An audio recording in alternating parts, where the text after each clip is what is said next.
All right. Now, it's very nice to have met you after 70 years.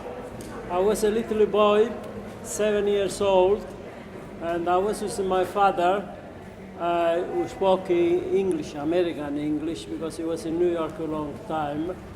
And my father asked where you came from, because those days it was very difficult.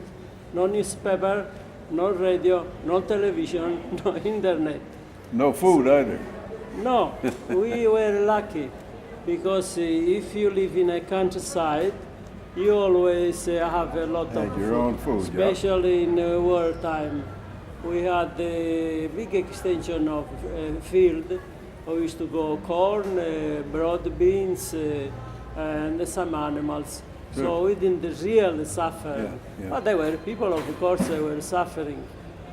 But that day, my father and I, we left, we were in a cave because it was bombing during the night. I remember. Yeah. I saw you people coming out of the caves when we came into town.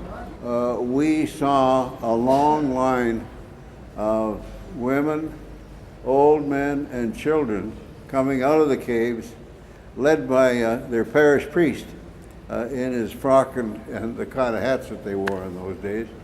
And he, of course, I guess was attempting to guarantee their safety, but there was no need for that. However, when they got down into the town, it was pitiful. I saw old men with newspapers on their feet, wrapped in cloth, because they had no shoes.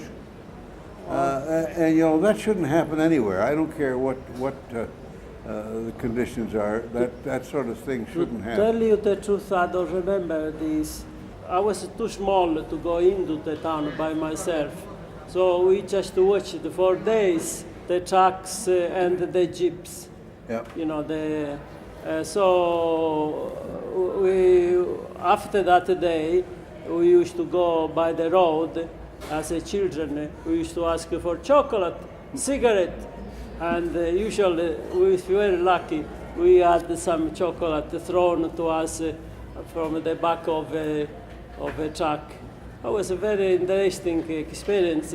Of course, I looked at everything with the eyes of a child, but not was a bad experience for the grown-up. But for me, it was an adventure.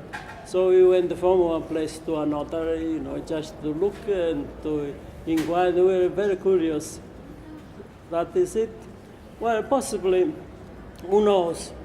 You could have been the chap who spoke to my father, because he was an officer in any case. Mm-hmm. There were 3 in the jeep, I remember like now. And they had about 10 minutes of a conversation. And then I asked my father, what did you ask? Oh, I asked where they came from, what they have done, who they were, and so on. It was a very interesting experience. As a child, it was very important. But that was all. And that's why you gave me a chocolate today. Yes, I gave you back the chocolate. I gave you, I hope it was with interest. But those days was very small chocolate, you know. Yeah. It was not big like today. Well, after so many years, I think you deserve a big one, you know, with the interest. Yeah, I think it was very nice. 70 years later, it's a good thing it wasn't the same chocolate. Well, well, there was just a small number of us to begin with. Yes, there was small.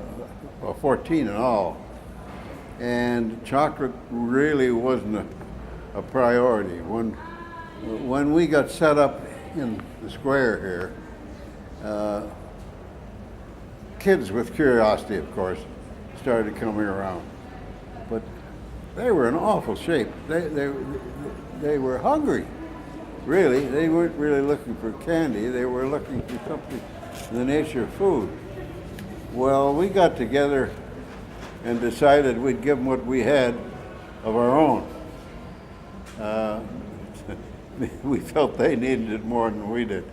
But that created a bit of a problem, because as soon as we started handing out stuff to the kids, and in many cases, I'm sure they took it home and the family got it or somebody else got it.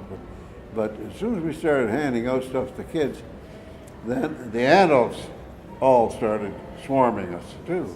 And we had to get a little nasty with them. I mean, we didn't do anything serious except try and get them away because we were convinced that the kids needed it more than anybody else did. The chocolate was a secondary thing. In fact, I don't know whether he even had any chocolate, to be honest with you. No. But we gave him what we could. Now, the sequel to that story is that, of course, we were hungry. We didn't have anything left. We gave it all to the kids and stuff.